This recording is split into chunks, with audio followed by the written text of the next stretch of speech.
Đâm lại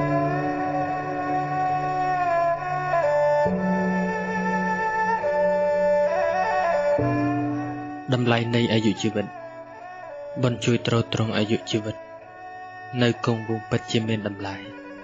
ថ្លៃជាងសម្បត្តិទ្រព្យលើផែនដីឆ្នេះត្រូវចេះឆ្នៃរកសុខខ្លួនឯងធម្មជាតិនៃចិត្តពិតត្រូវរក្សាគ្រប់គ្រងឲ្យជាប្រយោជន៍ក្រៃលែង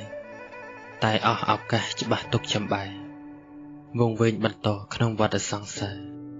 ធម្មមិត្តធម្មញាតិរំជាតិកាត់ស្លាប់ស្ដាប់ដោយព្យាយាមចាប់យកខ្លឹមសារធម៌មានជំរឿក្នុងពុទ្ធសាសនាដែលព្រះសាស្តាទ្រង់ត្រាស់ប្រទានឥឡូវមានភពជាប់ព្រោះនិស័យកម្មជាបច្ច័យឲ្យវិបាកមាន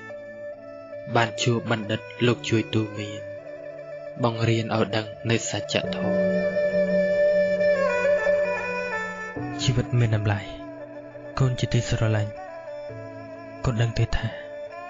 ជីវិតមានតម្លៃថ្លៃក្រៃលែងមិនថាជីវិតរបស់យើងឬរបស់អ្នកដទៃ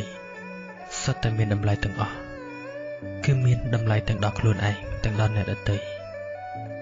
ដូច្នេះហើយទើបក្នុងសព្វ5បានលើកយកការវិចារនៃការសម្លាប់សត្វទុកជាសិក្ខាបទទី1ព្រោះមកពីជីវិតជារបស់សំខាន់នឹងឯងមនុស្សយើងសំខាន់សម្រាប់ខ្លួនឯងណាស់សត្វដទៃបុគ្គលដទៃសុទ្ធតែសំខាន់សម្រាប់ខ្លួនគេគ្រប់គ្នារៀងខ្លួន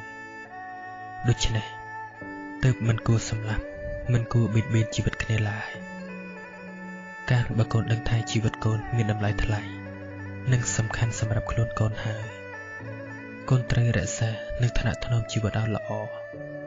កូនត្រូវធ្វើអំពើជាប្រយោជន៍ឲ្យដល់ខ្លួនឯងផងឲ្យដល់អ្នកដទៃផងឲ្យច្រើនជាទីបំផុតអំពើអាក្រក់ដែលជាបាបកម្មនាំឲ្យមានពីវេរា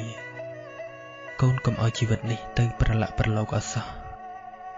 ព្រះសម្មាសម្ពុទ្ធទ្រង់ត្រាស់ថាជីវិតដែលមានសិលមានការសម្លឹងពិនិត្យសំបីរស់នៅតែមួយថ្ងៃក៏ប្រសើរជាងជីវិតដែលអត់សិលអត់មានការដំកល់ឲ្យល្អរស់នៅអស់រយនៃឆ្នាំទៅទៀតដើម្បីអសមនឹងការដែលយើងយកជីវិតដ៏មានតម្លៃបងពុនឲ្យមកជរាជក្នុងមួយថ្ងៃ24ម៉ោងយើងត្រូវធ្វើការក្នុងមួយថ្ងៃឲ្យបានកម្រៃថ្លៃជាងជីវិត24ម៉ោងទៅទៀតកូនដឹងទេថា